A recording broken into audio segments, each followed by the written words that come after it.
Pour les collectivités, il y a plusieurs sujets. Le premier, c'est celui de diversifier leurs sources de financement, c'est-à-dire de ne pas dépendre que du secteur bancaire, avec notamment la situation traumatique il y a une quinzaine d'années quand les marchés du crédit s'est refermé, qui nécessite donc du coup de travailler avec des partenaires sur le long terme. Le jeu de la concurrence, du coup, pour elles, évidemment, quand il y a des nouveaux acteurs qui arrivent.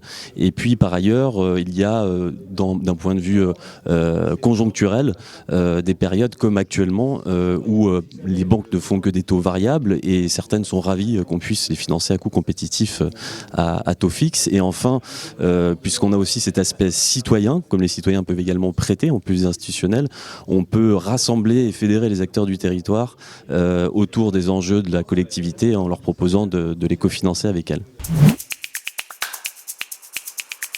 Je pense qu'il y a deux sujets. La première, c'est que ce sont des acteurs qui, historiquement, ont un ADN qui est porté vers les sujets d'intérêt général. Quand on leur parle d'intérêt général et de territoire, ce sont des sujets dans lesquels elles ont toujours souhaité s'investir.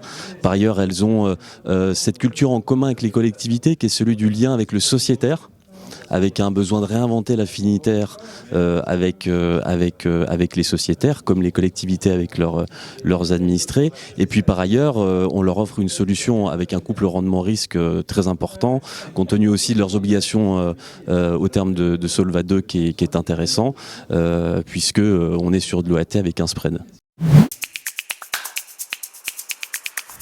Alors de toute façon, l'objet du financement est toujours identifié.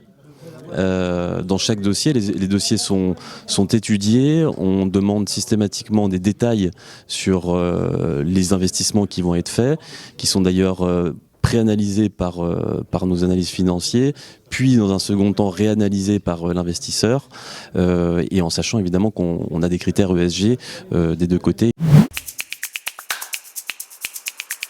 C'est pas encore démocratisé. Certains financeurs commencent à mettre en place des systèmes de ce type-là, comme des obligations vertes. Le sens de l'histoire, c'est celui-là. Nous-mêmes, on travaille sur des indicateurs de ce type-là.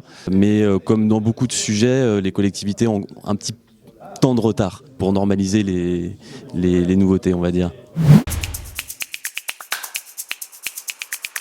Oui, ça c'est certain. Les collectivités ont connu qu'un type de financement depuis toujours, on peut le dire, qui est le financement bancaire. On voit bien que dans leur manière d'envisager le financement, d'envisager aussi le champ des possibles, puisque les banques ont leurs standards, elles sont imbibées, si je puis le dire, de la culture bancaire, et il faut les en sortir pour leur expliquer qu'il y a d'autres manières de financer, avec parfois même des durations plus longues que ce que peuvent faire les banques, des modalités également un peu différentes. Donc il y a effectivement ce travail qui est un travail assez important qu'on mène au quotidien, qui est celui de faire de la pédagogie au sein du secteur public.